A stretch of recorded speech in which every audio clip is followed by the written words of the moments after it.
कैसे हैं आप सभी स्टूडेंट। तो आज की इस वीडियो में मैं आप सभी बच्चों का पेपर में एसी इंग्लिश, इसमें आपको टोटल बेसिकली कहा जाए तो 5 यूनिट से मिलके आपके सिलेबस को बनाया गया है। ये पांचों के पांचों यूनिट हम लोग कवर करेंगे, जहाँ पे आप सभी बच्चों को यूनिट 1 में हम लोग कम्युनिकेशन पढ़ाएंगे, different types of communication, modes of communication पढ़ेंगे। यूनिट 2 में लैंग्वेज ऑफ कम्युनिकेशन पढ़ने वाले हैं, जिसमें verbal, non verbal, personal, social, business हो गए, बैरियर्स और स्ट्रेटेजीज क्या होते पढ़ने वाले हैं, और interpersonal communication, intrapersonal communication, group communication. Unit 3 speaking skills पढ़ने वाले हैं, यूनिट 4 रीडिंग स्किल्स है, और यूनिट 5 आपका राइटिंग स्किल्स है। इस प्रकार से 5 यूनिट मिलके आपके एसी इंग्लिश के सिलेबस को बनाया गया है, और इस पेपर में इससे जो भी सवाल पूछे जाएंगे वो सीधा आपको मैं बताने वाला हूँ। तो चलिए वीडियो को शुरू करते हैं। पसंद आए लाइक कर सकते हैं, चैनल पे न्यू है सब्सक्राइब कर सकते हैं, बेल आइकन पे क्लिक करें ताकि इसी प्रकार जब भी हमारा न्यू वीडियो आएगा सबसे पहले आपको अपडेट मिल जाएगा। डिस्क्रिप्शन बॉक्स में Telegram, Facebook, Twitter, Insta link available है, जहाँ फॉलो करना चाहे कर सकते हैं। पहला ही सवाल है जो पेपर में आपको पूछा जाएगा कि what is communication and what are the different types of communication. Communication क्या होते हैं, कम्युनिकेशन के जो डिफरेंट टाइप्स हैं, अलग अलग टाइप के जो कम्युनिकेशन होते हैं उनके बारे में बताइए। तो सबसे पहले कम्युनिकेशन की बात करें तो क्या होता है। अगर आप इंग्लिश में पढ़ना चाहते हैं आप इंग्लिश में पढ़ें, मैं आपको हिंदी में भी समझा देता हूँ कि कम्युनिकेशन एक ऐसा प्रोसेस है जहाँ आप अपने आइडियाज़ को, इन्फॉर्मेशन को, थॉट्स को, इमोशंस को लोगों के बीच, या कह सकते हैं अपने इंडिविजुअल्स के बीच, क्या कर सकते हैं, शेयर कर सकते हैं, साझा कर सकते हैं थ्रू डिफरेंट चैनल्स, मतलब बहुत सारे माध्यम के थ्रू आप इन्हें शेयर कर सकते हैं। ये आपके लिए ज़रूरी है, एसेंशियल है कोलेबोरेशन के लिए, आपकी समझ के लिए, रिलेशनशिप बिल्डअप करने के लिए, आपके पर्सनल जीवन में भी और आपके जो प्रोफेशनल जीवन है उसके कंटेक्स्ट में भी, दोनों के दोनों। और अगर कभी कम्युनिकेशन हमारा इफेक्टिव होता है, इफेक्टिव कम्युनिकेशन से फ़ायदा ये कि आपका जो संदेश है वो कन्वे, जो मैसेज होता है वो क्लियर लोगों पास पहुंचता है। लोग उसमें से कोई गलत, मतलब बेसिकली क्या होता है, बहुत सारे ऐसे वर्ड्स होते हैं या बहुत सारे जब चीज बोलते हैं तो होता है कि लोग उससे कुछ गलत मायने निकाल लेते हैं। उन गलत चीज़ों से आप बचते हैं जब आपका इफेक्टिव कम्युनिकेशन रहता है, और एक ट्रस्ट बिल्डअप अच्छा खासा होता है हमारे पास, जिससे लोगों के पास जो संदेश पहुंचना चाहिए वो सही से पहुंच सकता है। यानी ओवरऑल अगर बात करें तो कम्युनिकेशन एक ऐसा प्रोसेस है जब अपने आइडियाज़ को, थॉट्स को, इन्फॉर्मेशन को, या फिर इमोशंस को लोगों के बीच या खुद के भी अपने आसपास के लोगों के बीच जब शेयर करते हो डिफरेंट प्लेटफॉर्म्स के थ्रू, उसे हम लोग क्या कहते हैं, कम्युनिकेशन नाम से जाना जाता है। तो सबसे पहले बेसिक चीज़ समझ में आया होगा कि कम्युनिकेशन क्या होता है, ये उम्मीद करूंगा। अब इसके बाद देखिए पूछा जाता है कि इस कम्युनिकेशन के क्या क्या की कंपोनेंट्स है। तो सबसे पहला है सेंडर, मतलब जो भेजने वाला है मैसेज हमारे पास, एक ऐसा पर्सन जो मैसेज को स्टार्ट करता है, इनिशिएट करता है, इसलिए लिखा हुआ है the person who initiate the message और इन्फॉर्मेशन, यानी वो व्यक्ति जो बेसिकली मैसेज को शुरुआत करता है या फिर इन्फॉर्मेशन को इनिशिएट, शुरुआत करने का काम करता है। फिर उसके बाद अगला जो मेन कंपोनेंट होता है वो होता है मैसेज, यानी वो संदेश जिसमें आपने क्या किया है, जिसको लोगों को आपको भेजना है, जो मैसेज आपने लिखा है बेसिकली, ठीक है। फिर ये मीडियम, मीडियम मतलब कह सकते हैं हमारे पास है जरिया, जिसके थ्रू हम लोग क्या करते हैं, उस मैसेज को लोगों तक पहुंचाने का काम कर सकता है। अब हो सकता है आप लोगों से फेस टू फेस पहुंचा सकते हो, ईमेल के थ्रू है, सोशल मीडिया प्लेटफॉर्म उसके थ्रू लोगों तक पहुंचा सकते हो। फिर चौथा है हमारे पास है रिसीवर। रिसीवर मतलब जिसको भेजना है, यानी जिसके पास पहुंचने वाला है, उसे हम कहते हैं रिसीवर, यानी वो व्यक्ति जिसके पास मैसेज पहुंचेगा और आपका जो मैसेज या जो संदेश या आइडिया जो पहुंचा उससे वो क्या समझेगा, ये सारा का सारा प्रोसेस किस नाम में होता है, रिसीवर शामिल होता है। और आखिरी पॉइंट है हमारे पास है फीडबैक। फीडबैक आज के ज़माने में सबसे इंपॉर्टेंट चीज़ आप सही बच्चों के लिए भी, जैसे आप सही बच्चों को लगता है कि हम आप सही बच्चों को अच्छे पढ़ाते हैं, तो आप कमेंट बॉक्स में अपने विचार बताएं। खराब लगता है या इसमें भी इम्प्रूवमेंट चाहिए तो आप उसे भी अपने विचार बता सकते हैं। यही होता है फीडबैक, ठीक है, कि आपको इसमें क्लैरिटी चाहिए, दिखने में दिक्कत हो रहा है, जो भी असुविधा हो रही है उस चीज़ को आप हमें कमेंट बॉक्स में मेंशन करें, जिससे हम लोग क्या करेंगे, अपने आप को सुधार करेंगे यहाँ पर। तो फीडबैक मतलब होता है कि आपके पास जो संदेश पहुंचा आप उसको कैसे करके समझे, उसके बाद आपका क्या उसके बारे में राय है, वो चीज़ बताना क्या कहलाता है, फीडबैक में रख सकते हैं आप। अगला हमारे पास है एक होता है नॉइज, जो कि एक एक्सटर्नल का है या इंटरनल फैक्टर्स के रूप में कंसिडर कर सकते हैं। यानी जब हमारे पास कोई दिक्कत आ जाए कम्युनिकेशन, जैसे हो सकता है लैंग्वेज का बैरियर हो, डिस्ट्रैक्शन हो, कुछ टेक्निकल इशू हो, जिस वजह से आपका जो संदेश होना चाहिए था, कम्युनिकेशन जो है वो सही से पहुंच नहीं पाया, उसे हम लोग नॉइज के अंतर्गत रखा जाता है, ठीक है। तो ये की कंपोनेंट्स होते हैं हमारे पास कम्युनिकेशन के। अब इस कम्युनिकेशन देखिए अलग अलग डिफरेंट टाइप्स होता है, जिनमें हमने आपको बताया सबसे पहले वर्बल कम्युनिकेशन होता है। वर्बल मतलब यहाँ पर हमारे पास जब हम लोग क्या करेंगे, वर्ड्स का इस्तेमाल करेंगे, आइदर आप लिख के लिखना चाहो या बोलना चाहो, वो आपकी इच्छा, लेकिन आप दोनों का इस्तेमाल कर सकते हो। इसमें face to face conversation example है, फ़ोन कॉल्स होते हैं, वीडियो कॉन्फ्रेंसिंग हो गया, ईमेल्स हो गए, रिटर्न रिपोर्ट हो, ये सभी के सभी रिटर्न जो वर्बल कम्युनिकेशन होता है उसका पार्ट होता है। वर्बल कम्युनिकेशन फॉर्मल भी हो सकता है, इनफॉर्मल, मतलब आप फॉर्मल मतलब जानते हैं औपचारिक, और इनफॉर्मल अनौपचारिक हमारे पास है।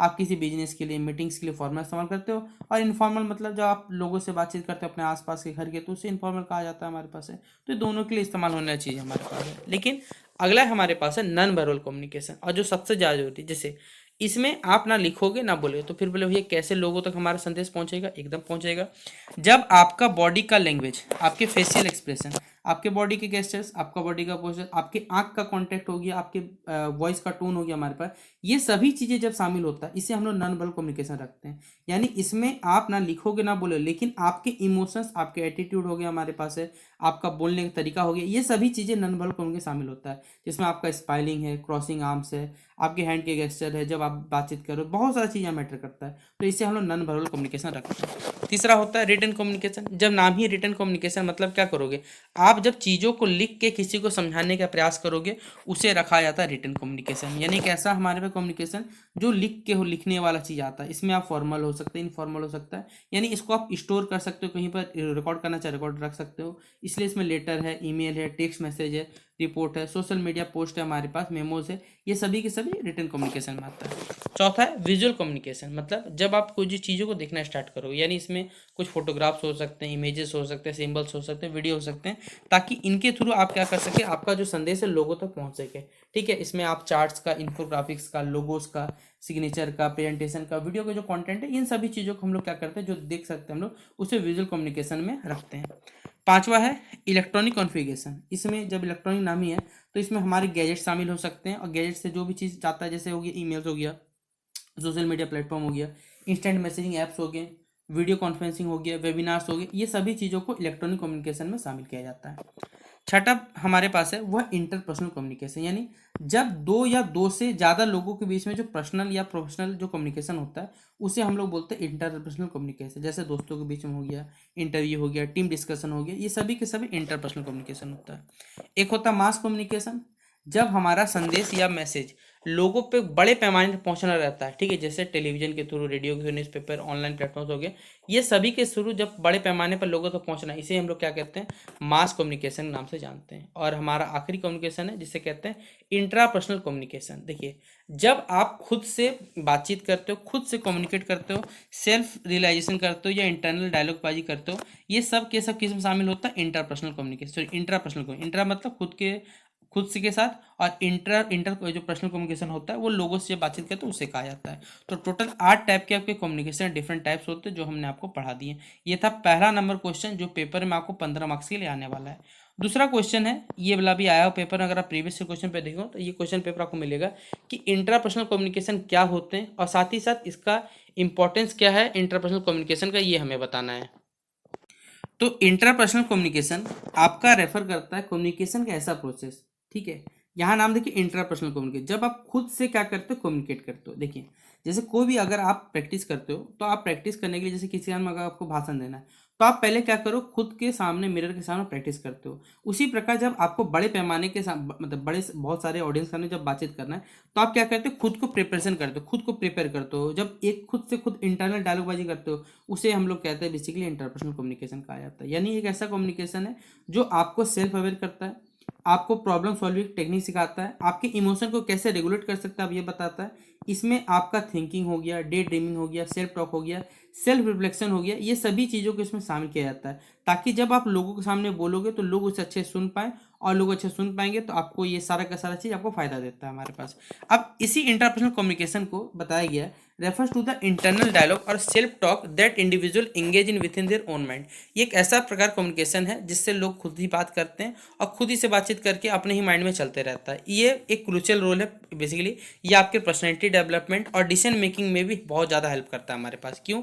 सबसे पहला पॉइंट यह बताया हुआ सेल्फ अवेयरनेस, आत्म जागरूकता। देखिए, अगर आपका कंट्रोल, अगर आपके इमोशंस में नहीं है, आपके बिहेवियर पे नहीं है, आपके थॉट पे नहीं है, साथ ही साथ अगर आपका कमांड अगर आप पे नहीं है, तो ये सबसे बड़ा कह सकते हैं आपके जीवन का खामियाजा होगा, जो आपको किसी न किसी गलत राह पे ले जाएगा, जिससे आपकी जो अंदर की खुद की जो स्ट्रेंथ रहेगी, आप वीक होते चले जाओगे, आप डिमोटिवेट होते चलोगे। इस प्रकार से आपको अगर खुद के प्रति अगर आप अपना डिसीजन लेना सीख रहे हो, सेल्फ अवेयर अगर हो, तो आपको दुनिया की कोई भी चीज़ भटका नहीं सकती। इसलिए ये जो हमारे पास सेल्फ अवेयरनेस है, ये आपको आत्मजागरूकता, क्योंकि बहुत से देखिए, जैसे फॉर एग्जाम्पल देता हूँ, मैं आपसे ही बच्चों को जो भी चीज़ पढ़ाता हूँ वो आपको सिलेबस के थ्रू पढ़ाता हूँ, और मैं आपको प्रीवियस ईयर क्वेश्चन पे मान ली बता रहा हूँ, तो वो उस यूनिवर्सिटी का बता रहा हूँ। ये नहीं कि, क्योंकि बहुत सारे इंटरनेट पे देखिए ऐसे लोग हैं जो क्या करते हैं, सिर्फ सेमेस्टर 1 लिख देंगे और आपको पढ़ाना स्टार्ट कर देंगे, सेमेस्टर 2 लिख देंगे, पढ़ाना शुरू कर देंगे, लेकिन वो सिर्फ व्यूज़ के लिए, सिंपल सा बात है। तो अब आपको ही फैसला करना है कि कौन सही है कौन गलत है, किसको मतलब बेसिकली सही आपको बेसिकली बताना चाहिए,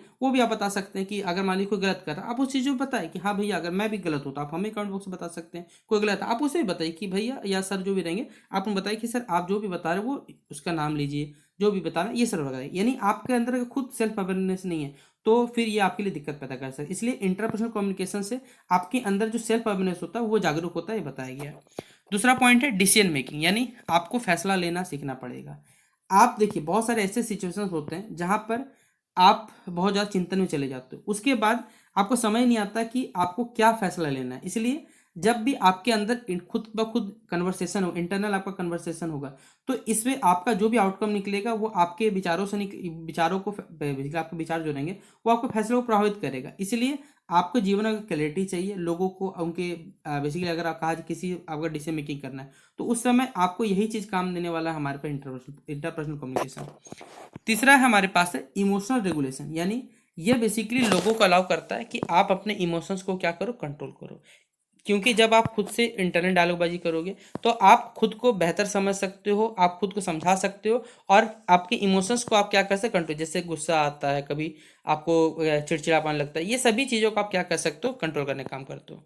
चौथा पॉइंट है हमारे पास है गोल सेटिंग और प्रॉब्लम सॉल्विंग। देखिए, interpersonal communication through basically individual क्या करते हैं, अपने ब्रेन पे कंट्रोल पाते हैं, और इससे आप एक गोल को सेट कर सकते हो। फिर उस गोल को पाने के लिए क्या क्या टेक्निक्स हो सकते हैं, या किस प्रकार उनके सामने जो भी प्रॉब्लम्स है उनको सॉर्ट आउट कैसे करते हो, ये सभी चीज़ इसमें सिखाया जाता है। पांचवा पॉइंट है हमारे पास सेल्फ मोटिवेशन। देखिए, इंटरपर्सनल कम्युनिकेशन से आप सेल्फ अवेयरनेस तो होते ही होते हो, साथ ही साथ आपको सेल्फ मोटिवेशन मिलता है, क्योंकि आपके पॉजिटिव थॉट्स हो गया, आपके एफर्मेशन हो गया, ये आपको इंकरेज करता है अंदर से, जिस वजह से आपका जो भी जीवन में जो भी ऑब्स्टेकल्स आते हैं उन सभी चीज़ों का आप सामना कर सकते हैं।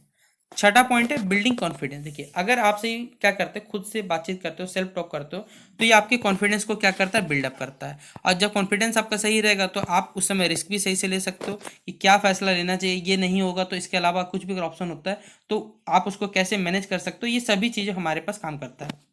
इसीलिए ये हमारे पास क्या करता है, कॉन्फिडेंस को बिल्डअप करने का काम करता है।